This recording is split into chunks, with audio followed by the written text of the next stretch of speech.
10 a 12. Mateus capítulo 2.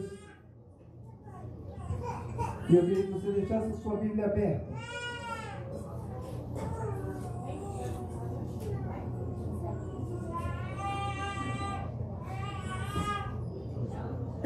Todos já acharam Mateus capítulo 2, versículos de 10 a 12.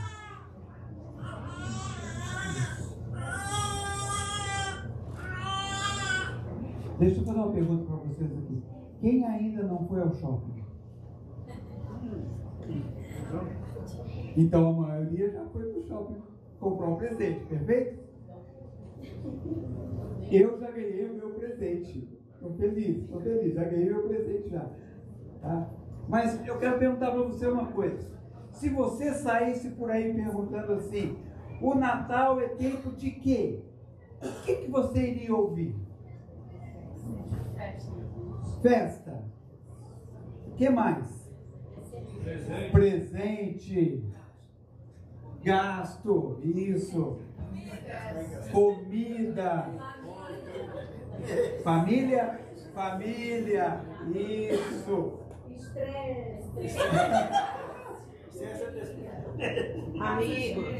Amigos. Isso. O Natal é aniversário. Eu quase nasci no Natal. Um pouco. Tá? A sociedade que nós vivemos hoje, ela tenta abolir duas datas importantes: a Páscoa e o nascimento de Jesus. Elas conseguiram abolir? Não. Mas elas conseguiram tirar a essência dessas datas. Poucos de nós iriam falar assim: eu lembro do Natal porque Jesus nasceu e ele morreu por mim. Nós sabemos disso, mas muitas vezes nós nos preocupamos. O Natal está chegando, tem que comprar o presente da minha esposa. Eu tenho que comprar isso. Eu tenho que fazer uma festa. Vai ter alguma coisa. A gente sempre, e muitas vezes, nós entramos nesse ritmo que o mundo está colocando para o Natal. Tanto é que já não é Merry Christmas mais, é Happy Holiday. E nós entramos nesse ritmo. É muito difícil nós podermos entender isso. O sentido dessa festa. O Natal celebra o nascimento de Jesus. Celebra o ato misterioso de que Deus mandou o seu Filho para mudar a história da humanidade. O Deus do universo, Criador, Deus invisível, eterno, todo-poderoso, Ele se encarnou e nasceu como uma criança indefesa, pequena, limitada. Porém, essa criança nasceu segundo uma profecia que está escrito lá em Isaías 9. Em Isaías 7,4, ele já nos fala que iria nascer uma criança de uma virgem. E lá no 9, ele fala assim: olha, o nome dele será Maravilhoso, Conselheiro, Pai da Eternidade, Príncipe da Paz. Ele é o Messias prometido. Ele é o Salvador do mundo. Aquela criança que nasceu ali, ela já nasceu sabendo que iria morrer pelos homens. Ela já sabia que iria sofrer a pena do pecado que eu e você tínhamos. Ela tomou o nosso lugar. Mas o mais importante, ela sabia que ela iria ressuscitar. E ela sabia que iria receber um nome acima de todo nome. Este é o nascimento de Jesus. Hoje nós celebramos este nascimento. Mas e se esta criança nasceu, qual que é a postura que eu e você devemos tomar em relação a este nascimento? Quando nós nos lembramos do fato de que Deus enviou o seu Filho a este mundo para ser o nosso Salvador, o que eu e você precisamos fazer? Eu queria hoje poder mostrar para você que precisamos entender corretamente e reagir de uma certeza muito grande em relação ao nascimento de Jesus Cristo. Eu e você, como seguidores de Cristo, nós não podemos deixar com que o Natal vire uma festa secularizada, que seja um momento onde se esqueça do principal objetivo dela, que foi Jesus vir ao mundo. E eu queria compartilhar esse texto com vocês. E esse texto em Mateus 2, de 1 a 12, ele nos descreve 3 reações que 3 homens tiveram e que se encaixam muito bem para nós hoje. E eu queria que você refletisse nessas 3 reações que eles tiveram. E esse texto nos leva a entender com mais exatidão qual é o propósito de Jesus ter vindo nessa terra. Vamos lá. Segundo Mateus, capítulo 2, versículo. Nós vamos ler todo o texto para a gente poder contextualizar e depois a gente vai indo texto por texto até nós chegarmos no que nós estamos trabalhando. Tendo Jesus nascido em Belém da Judéia, nos dias do rei Herodes, eis que vieram os magos do Oriente a Jerusalém e perguntavam: onde está o rei nascido, o rei dos judeus? Porque vimos a sua estrela no Oriente e viemos para adorá-lo. Ao ouvir isso, o rei Herodes ficou alarmado, e com ele toda Jerusalém. Então Herodes convocou todos os principais sacerdotes e escribas do povo e lhes perguntou: onde Cristo deveria nascer? E eles responderam: em Belém da Judéia, porque assim está escrito por meio dos profetas. E você, Belém, terra de Judá, de modo nenhum é a menor entre as principais de Judá, porque de você sairá o guia que apacentará o meu povo. Com isto, Herodes, tendo chamado os magos para uma reunião secreta, perguntou-lhes sobre o tempo exato em que a estrela havia de aparecer. E enviando-os a Belém, disse-lhes: vão, busquem informações precisas a respeito do menino, e quando o tiverem encontrado, avisem-me, para que eu também possa ir adorá-lo. Depois de ouvirem o rei, os magos partiram, e eis que a estrela que viram no Oriente, ainda adiante deles, até que chegando, parou sobre o menino onde ele estava. E vendo eles a estrela, alegraram-se com grande e intenso júbilo. Entrando na casa, viram o menino com Maria, sua mãe. Prostrando-se, o adoraram. E abrindo os seus tesouros, entregaram-lhes ofertas: ouro, incenso e mirra. E sendo avisados por Deus em sonho, para não voltarem à presença de Herodes, os magos seguiram por outro caminho para a sua terra. Vamos orar de novo? Obrigado, papai. Obrigado pela tua palavra que foi lida. Obrigado, ó Deus, pelo privilégio de podermos estar na tua casa. Obrigado pela liberdade que temos de poder ler a tua palavra e de podermos entender o que o Senhor tem a nos dizer. Que o teu Santo Espírito possa falar a cada um de nós hoje. Fale aos nossos corações. Renove as nossas forças. Renova, ó Deus, a nosso desejo e a nossa vontade de a cada dia estar na tua presença. E fala conosco. É a oração que fazemos no nome de Jesus. Amém. Que interessante. Belém, uma pequena vila ao sul de Jerusalém. A Bíblia já nos mostra que os estudiosos que existiam na época já sabiam que Jesus iria nascer ali em Belém. E Mateus está nos levando a entender e a ver que essa história se cumpriu como tinha sido predita. Herodes, o primeiro da linha herodiana, o grande, aquele que amava a riqueza e ostentava o luxo, grande parte das ruínas que nós temos hoje, lá em Israel, você pode ver que há um pedacinho de Herodes lá, porque ele queria coisas grandiosas.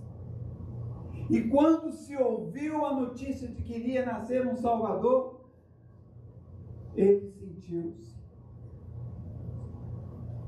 acuado. Eu sou o rei. Como é que nasceu um outro? Na nossa história, nós temos 3 reis magos: Gaspar, Melquior e Belsazar. Alguns falam que eles eram reis, mas não, eles eram magos. Eram homens que gostavam de estudar a astrologia, a medicina. Eles eram homens que se dedicavam ao conhecimento desses segredos, ficavam olhando para as estrelas para ver se o que eles viam de diferente. E aqui talvez a gente vai falar assim: então eles eram do diabo. Não. Lá em Daniel 2:48, o rei fez Daniel o chefe desses homens, para tirar aquela concepção de que eles eram... Não. Eram homens que conheciam os segredos da natureza. E viram uma estrela. Essa estrela não era uma estrela comum.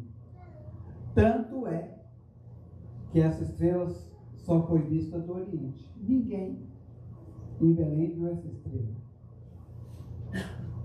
Em Israel não se viu a estrela. Tanto é que Herodes falou assim: olha, quando você souber onde ele está, me fale. Porque se todo mundo tivesse visto, teria ido para lá.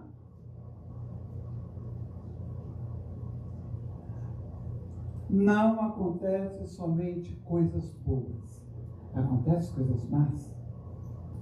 Herodes pensou em matar aquela criança. Mas aí, pastor, foi só Herodes? Não. O texto nos mostra que não só Herodes, como aquela população daquela cidade também não gostou da ideia de ter um novo rei. Olha o versículo 3 para você ver. Ao ouvir isso, o rei Herodes ficou alarmado e com ele toda a Jerusalém. Eles se sentiram que iriam perder poder. Tentaram arranjar uma forma de poder acabar com a criança. Mas eu queria que você fosse comigo no versículo 10. Esse é o contexto que a gente está. E nesse primeiro versículo a gente vê algo interessante. Ele narra a reação dos magos quando souberam que iam ver Jesus. Nesses 3 últimos versos, nós vemos as reações que eu e você precisamos ter em relação ao nascimento de Jesus. Esses 3 versos nos ensinam como precisamos reagir corretamente em relação a Jesus.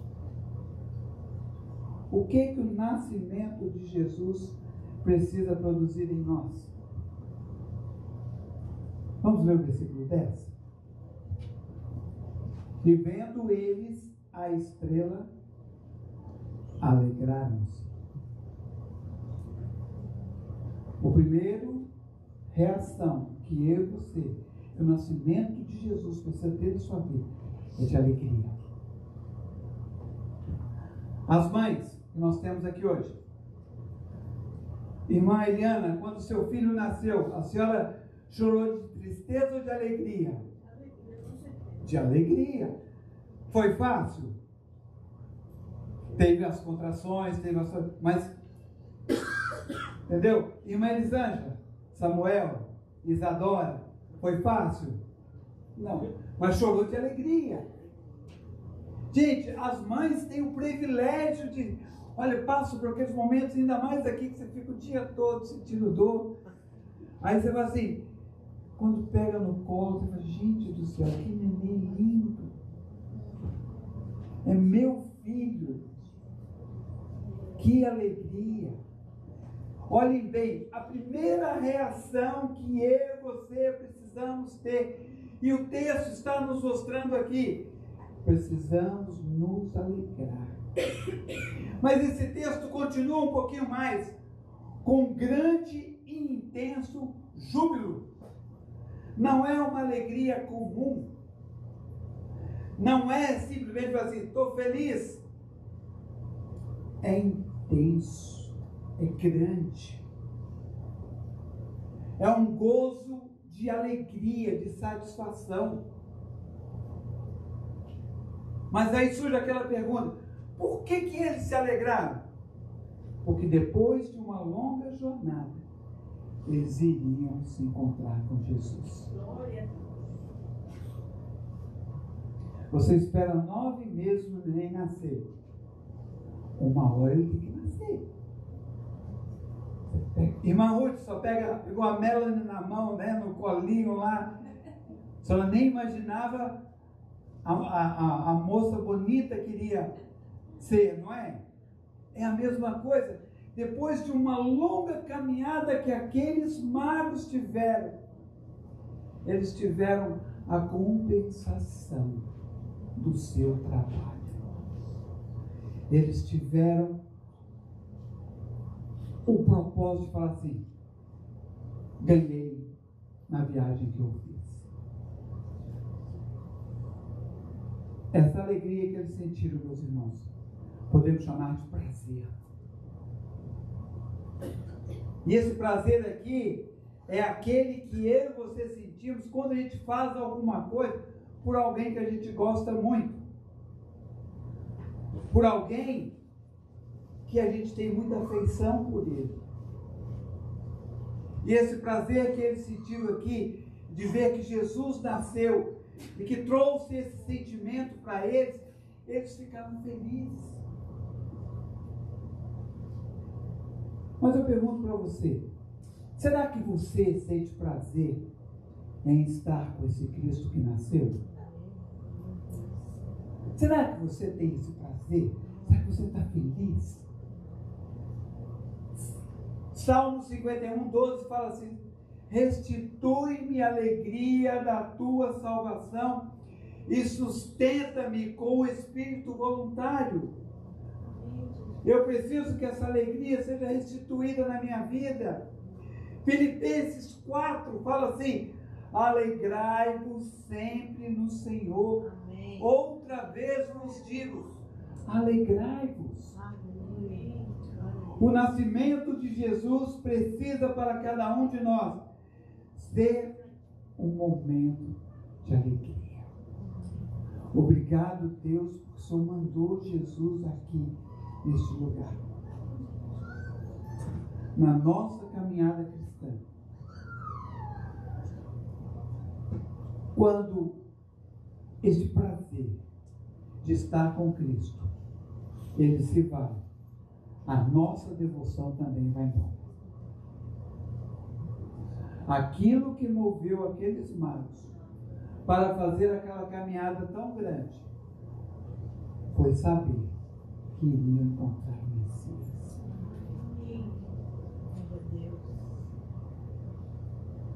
Mas será que eu e você temos esse mesmo prazer?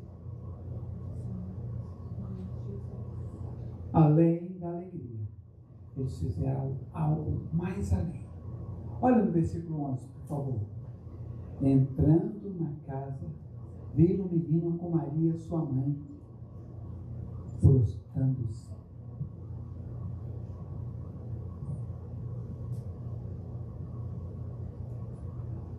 Quando nós vemos a rainha Rainha Elizabeth, passando naquela carruagem bonita que ela tinha, o que os súditos faziam? Muitos nem viam a rainha, mas sabiam que a rainha estava dentro da carruagem. E quando ela passava, eles se prostravam. A mesma homenagem que Jesus recebeu. Aqueles magos se prostraram. Aqueles magos foram ao chão, colocaram o seu rosto no pó em reverência ao nascimento de Jesus. Eles sabiam e entendiam que estavam diante do Messias. Eles estavam expressando um ato de homenagem e de que eles eram menores do que Jesus. Quando a gente vai ao hospital para ver uma mãe que ganhou um neném, a gente fala com quem primeiro? Com a criança ou com a mãe? É com a mãe, não é? Mas o texto mostra para a gente aqui que eles foram lá e prostraram para ele. Não foi para a mãe. Eles foram com o objetivo. Eles não se prostraram diante de Maria nem de José, mas diante daquele menino. E aqui eu quero mostrar duas coisas para você. Primeira coisa que você precisa entender: a extrema humildade daqueles homens. Eram homens simples. Eram homens que se prostraram diante de uma criança que reconheciam que era o Salvador.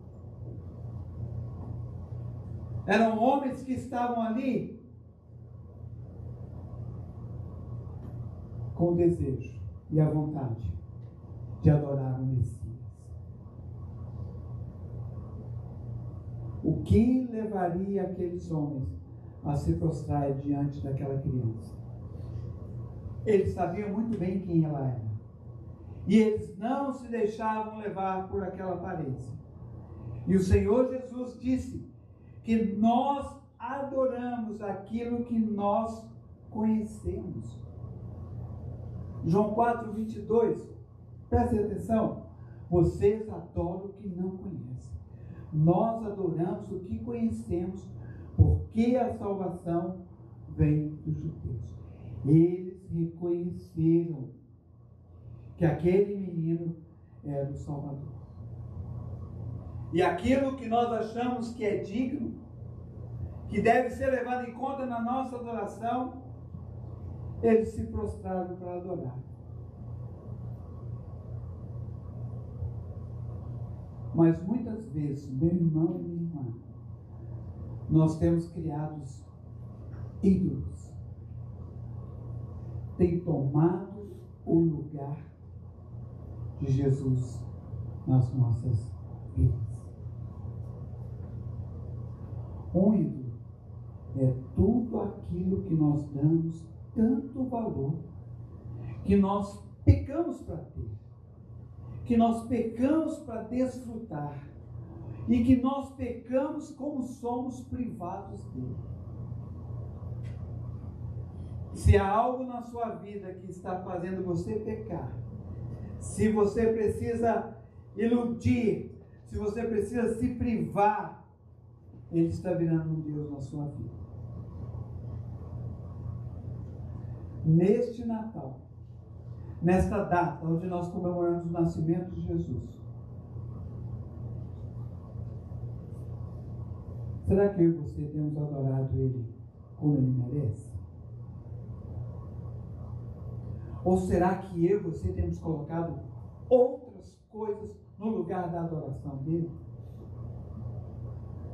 É somente diante de Cristo que eu e você precisamos nos prostrar. Porém, muitas vezes, nós nos prostramos diante de outros deuses. Nós nos prostramos diante do Deus do prazer, do Deus do conhecimento, do Deus do sucesso. Quem não quer ter sucesso? Do Deus do poder. O Senhor Jesus precisa da nossa honra, da nossa reverência e da nossa adoração. Só Ele é digno de todo louvor e de toda honra. Amém. Só Ele morreu naquela cruz para nos salvar. Só Ele poderia ter tomado aquele lugar. E como João 3,16 nos fala, Jesus teve um único filho. E esse filho, Ele mandou para cumprir o propósito dele. Mas além de nós nos alegrarmos, além de nós nos prostrarmos, nós precisamos também adorar. E a adoração, ela vem junto de que eles adoraram e abriram seus tesouros, entregaram-lhe suas ofertas, ouro, incenso e mirra. Está no versículo 11. Entrando na casa, viram o menino com Maria sua mãe, prostraram-se, adoraram e abriram seus tesouros e entregaram-lhe suas ofertas, ouro, incenso e mirra. Normalmente era o costume oriental que quando você fosse encontrar monarcas e príncipes, você precisava levar um presente. E aqui entregaram quer dizer uma oferta. Se nós somos no Antigo Testamento, fala que era o ato de sacrificar a Deus. Mas você dedica, você consagra, você apresenta como oferta. Nós estamos falando de criança, né? Nós não temos o hábito de batizar a criança, mas nós apresentamos. Nós trazemos a criança e falamos, Senhor, olha, está aqui essa criança em defesa. A nossa oração, que o Senhor possa cuidar dela. O Senhor nos dê sabedoria para cuidar dessa criança. E aqui, este ato de que eles estavam se consagrando ao Senhor e colocando e dando o que eles tinham de melhor. Aqueles produtos que eles trouxeram, ouro, incenso e mirra, eram os mais caros dos países que eles viviam. Isso demonstra que nada é mais precioso do que pode ser usado para a glória de Deus. Nada, valor nenhum está comparado com a consagração que eles entregaram ao Senhor. 3. Ouro,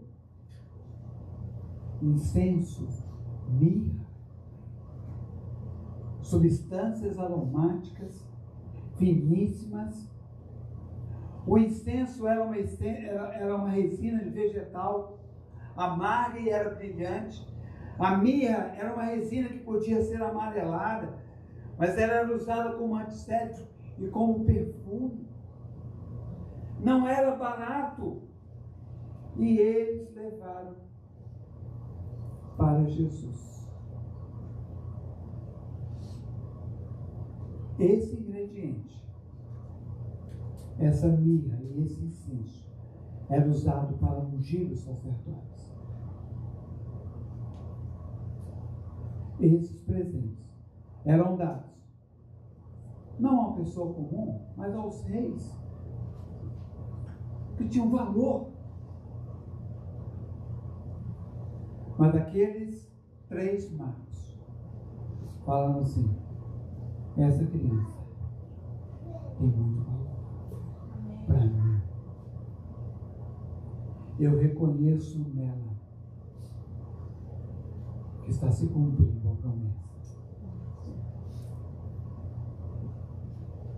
No começo eu perguntei para você assim: quem é que não foi ao shopping ainda? Aí eu quero perguntar a você: quem é que foi ao shopping? Levanta a mão. Isso. Vamos comprar um presente. Aí a gente chega lá na loja. Fala o nome de uma loja aí. Ellen, fala o nome da loja, Ellen. Você foi? Só uma. Gap, pronto. Ela chegou lá na Gap e falou assim: vim comprar um presente para uma irmã da igreja. Aí a vendedora toda: que presente você quer? Qualquer coisinha serve.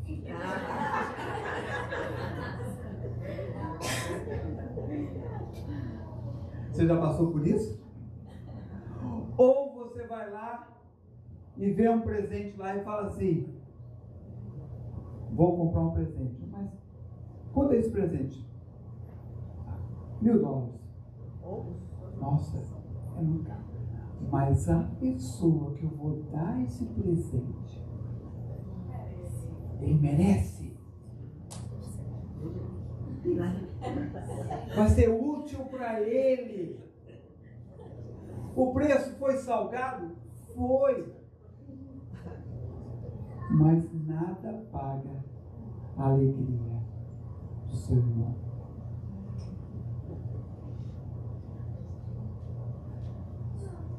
O nascimento de Jesus é o reflexo do grande amor de Deus. Deus enviou o seu Filho para mim e para você, para mostrar o quanto Ele nos ama.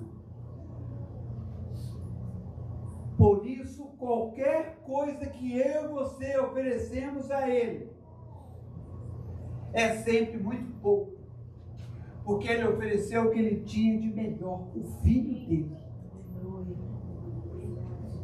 Eu tenho certeza que você, mãe e pai, em sã consciência, não trocaria seu filho por nada, porque é seu filho. Deus mandou, enviou Jesus no nosso lugar. Qualquer coisa que eu e você possamos fazer está muito aquém do sacrifício que Ele fez. Eu queria que você pensasse nisso. E a minha pergunta para você é o seguinte: temos dado o que é mais precioso para Deus? Você tem dado?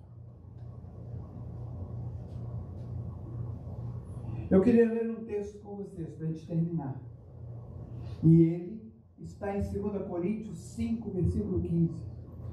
E ele morreu por todos, para os que vivem, não vivam mais para si mesmos, mas para aquele que por eles morreu e ressuscitou. Vou ler de novo. E ele morreu por todos, para os que vivem, não vivam mais para si mesmos, mas para aquele que por eles morreu e ressuscitou. Aleluia. Glória a Deus. A nossa vida, a minha vida e a sua vida, precisa estar centrada na vontade de Deus. Amém. Consagrada no altar. Não vivo mais eu, mas Cristo vive em mim. Aleluia. Glória a Deus. Mas meu irmão e minha irmã, isso precisa ser prático. Não é só conhecermos, é praticarmos. No seu lar, você está vivendo para a honra e a glória dele? Você como esposa, como esposo, você como filho, no seu trabalho, você está honrando o sacrifício que ele teve por você?